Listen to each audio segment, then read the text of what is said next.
fabriquer un meuble uniquement grâce à l'IA. Ça, c'est un objet qui a été généré par un ordinateur et ça offre des possibilités infinies pour vos projets. Bon, je vous explique un petit peu. On a eu 2 jours pour créer un stand afin de présenter la nouvelle école au salon 3D Print Paris. Pour ceux qui connaissent pas, c'est un des plus gros salons sur le secteur de l'impression 3D en Europe. Et on a eu la chance d'être exposé dans la catégorie startup. Là-bas, on avait besoin de faire tourner une Neptune 3 Pro parce que c'est l'imprimante qu'on fournit actuellement dans nos formations, ainsi qu'une Bamboo Lab pour produire des cartes de visite imprimées en 3D. D'ailleurs, si ça vous intéresse, on pourra faire une vidéo sur le sujet. Le problème, c'est qu'on avait vraiment un stand qui était minuscule, avec simplement un tout petit présentoir, et donc on s'est dit 2 jours avant que ça serait un peu compliqué de pouvoir présenter les machines qu'on avait. On a alors décidé de se lancer dans la production d'un meuble, avec l'objectif évidemment d'avoir un stand qui claque. D'abord, évidemment, on a relevé nos mesures. Comme indiqué tout à l'heure, on doit pouvoir mettre sur ce meuble 2 imprimantes 3D qui mesurent environ 70 cm de hauteur pour une surface de 40 sur 40. Cette info, elle est clé parce qu'elle va nous permettre de choisir les bons éléments pour notre meuble. Et en se basant sur nos schémas, on a décidé de partir sur 2 planches en lamelé collé de 60 sur 60 avec une épaisseur de 18 mm afin d'avoir suffisamment de place autour de nos imprimantes 3D et un plan assez solide parce que nos imprimantes, elles sont quand même pas toutes légères. Pour les pieds, on a fait simple, on a sélectionné 4 tasseaux massifs de 4 cm sur 4 cm avec une hauteur de 90 cm de haut. Pour la visserie, on est parti sur des boulons d'un diamètre de 12, tout simplement pour que notre meuble soit facilement démontable. Parce que je rappelle quand même qu'il va falloir aller sur place, le monter rapidement et le démonter tout aussi rapidement pour repartir. À ce moment-là, on aurait pu prendre le parti de simplement fabriquer des équerres. Et on a décidé de modéliser nos pièces de liaison pour ensuite les imprimer en 3D. Et très rapidement, on s'est fait la réflexion qu'on pourrait utiliser quelque chose de beaucoup plus original, mais aussi de beaucoup plus efficace, en utilisant ce qu'on appelle la conception générative. Alors je sais pas si vous connaissez la conception générative,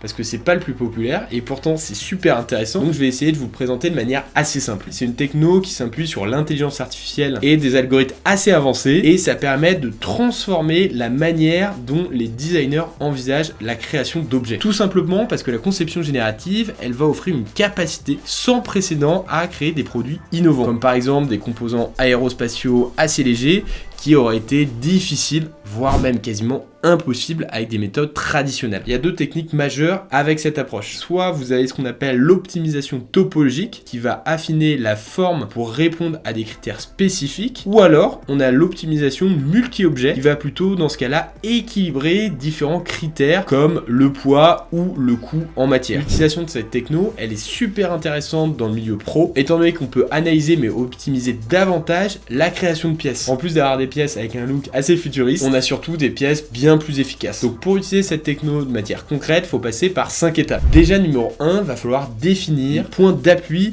qu'on va décider de conserver et qu'on souhaite relier entre eux. Ensuite, la deuxième étape, on va devoir évidemment prendre en compte les différentes contraintes que la pièce va devoir supporter. En 3, définir le volume dans lequel l'IA peut générer de la matière avec le passage d'axes et d'outils. Puis en 4, on définit les contraintes, notamment les parties qui sont statiques, les forces exercées et la matière utilisée, le tout avec malgré tout un coefficient de sécurité pour éviter d'avoir une pièce qui se casse. Et 5, on va définir un objectif pour l'IA. Nous, dans notre cas, ça va être réduire la masse au maximum, notamment pour avoir des pièces légères, donc plus facilement transportables, mais aussi plus économiques en termes de consommation de matière. Il y a un peu de travail à faire sur la partie logicielle de modélisation, mais en réalité, dans notre cas, on modélise des formes qui sont très simples. La clé pour réussir une bonne conception générative, c'est de donner un maximum d'informations au logiciel pour que l'IA puisse fournir les meilleurs résultats. Un peu à la manière de ChatGPT, où plus on lui donne d'infos, plus il est efficace. Et une fois qu'on a mis donc toutes ces informations dans le logiciel, on laisse la magie opérer, et c'est le logiciel qui va transformer les informations qu'on lui a données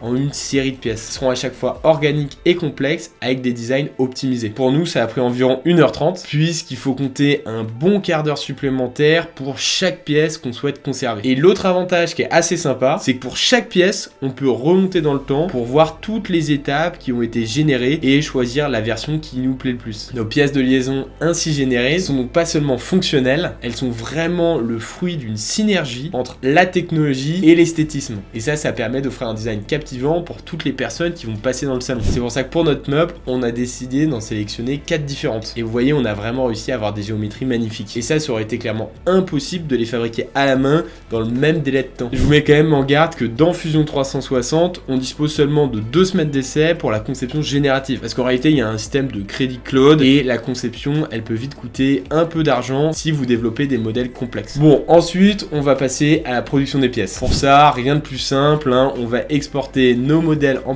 .stl sur notre slicer. Et la petite spécificité de cette découpe, étant donné qu'on est sur des pièces organiques assez complexes, on va choisir une hauteur de couche très fine pour obtenir un résultat bien lisse et montrer les capacités de l'impression 3D. Et surtout, on va utiliser des supports arborescents qui vont soutenir de manière plus efficace notre pièce durant l'impression. Si durant cette étape, vous rencontrez des difficultés, sachez qu'on a fait plein d'articles et plein de vidéos sur comment bien gérer son slicer. Et dans le pire des cas, vous pouvez même nous appeler, étant donné qu'on propose des formations en individuel pour la maîtrise de ces différents logiciels. Comme vous le voyez à l'écran, ça prend environ une vingtaine d'heures pour produire chacune de nos pièces. Donc pour respecter les délais qui étaient assez serrés, on a mis en simultané 4 Neptune 3 Pro qu'on a fait tourner toute la nuit. Étant donné qu'on était hors délai, malheureusement on a décidé d'utiliser des équerres pour le bas du meuble. Après, étant donné que ces équerres étaient tout en bas du meuble, personne l'a remarqué, heureusement. Comme vous pouvez le voir à l'écran, c'est quand même des pièces assez complexes qu'on a imprimées. Et malgré le fait qu'on a utilisé la Neptune 3 Pro, la qualité d'impression est vraiment satisfaisante. Franchement, sur le salon, les gens étaient assez bluffés. D'ailleurs, on a aussi essayé d'utiliser la Bambu Lab pour imprimer ce type de pièces. Clairement, la qualité n'est pas meilleure, voire même l'inverse. C'est simplement la vitesse d'impression qui était plus importante. Ce qui est vraiment cool, c'est qu'étant donné qu'on a une large sélection de pièces avec des formes complexes, ce qui permet vraiment de mettre en avant les qualités de l'impression 3D de manière générale. Une fois qu'on a imprimé les pièces, évidemment, on a dû désupportiser.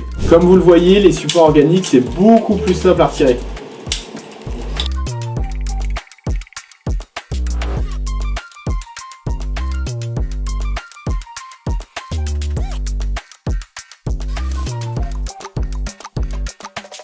Évidemment, tous les supports qu'on a retirés, on les a gardés pour les recycler. On a d'ailleurs fait une vidéo sur ce sujet. Et ensuite, on est passé à l'étape de l'assemblage. C'est vraiment une étape que j'adore parce que c'est le moment où la vision qu'on a depuis le départ prend forme. Et on voit que chaque pièce s'imbrique vraiment parfaitement. Comme vous pouvez le voir, on est dans un nouvel atelier. On vous en parlera dans une prochaine vidéo, vous en faites pas.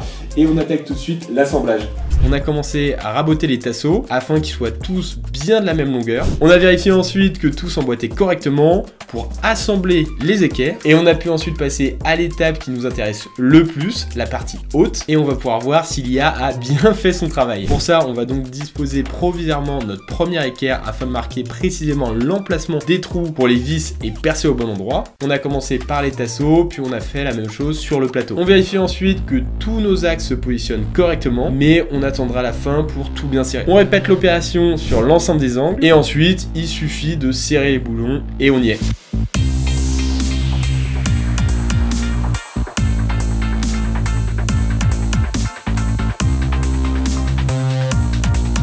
Je sais pas pour vous, mais je trouve le meuble très sympa avec la partie en conception générative. Ça nous a vraiment fait gagner un temps de fou en produisant des pièces hyper satisfaisantes. Et clairement, durant le salon 3D Print Paris, les gens étaient assez curieux et se demandaient comment on avait réussi à modéliser ces pièces aussi facilement. Et ça nous a vraiment aidé justement à vous parler, étant donné que vous étiez super curieux. Et on était d'ailleurs super content de vous rencontrer. Si cette vidéo vous a plu, n'hésitez pas à nous le faire savoir, comme ça on en refera peut-être d'autres. Donc pour ça, likez-la et commentez-la.